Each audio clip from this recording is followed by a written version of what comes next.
if your spouse has an affair, for example, or your spouse gambles away all the money, in other words, your spouse has done something that he or she knows hurts you.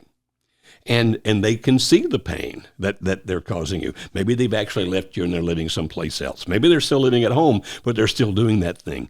And they look at you, can see the pain, can see the hurt. They can see the pain that the children go through, the harm it does them.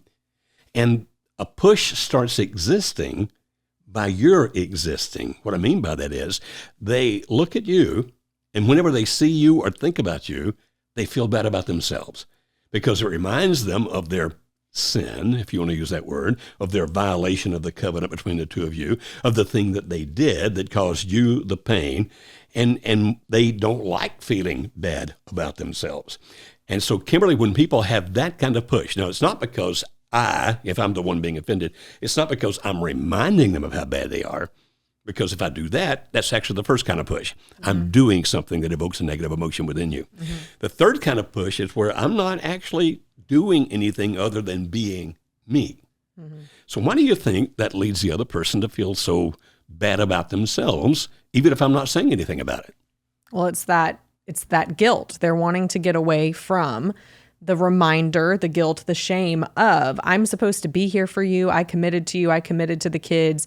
But the fact that you are here and alive means that I can't go and do whatever it is I want to do. It's like when Joanna was dating, when I was dating, and if there was someone I wanted to date that you would say no to, I mean, I guess technically you were saying no in that situation, but because you were the gatekeeper between me and getting that thing I wanted to do, I would be angry at you because of that, which, turned out to be right most of the time. It's the fate of fathers.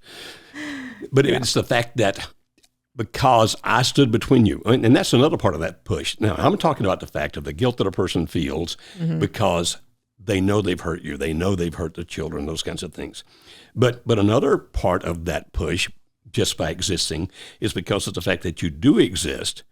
You're still a problem, an obstacle to what it is they're trying to do. And so, for example, people have said, my spouse is mad at me just because I'm standing for the divorce. And you might say, okay, that's the first kind of push because you're doing what's called a necessary push. But you don't have to do anything. If you just are still alive, then the other person is going to have negative thoughts about you. They're being pushed away, not by what you're doing, but by what they're doing and how it leads them to feel when they think about you, when they see you, when they talk about you.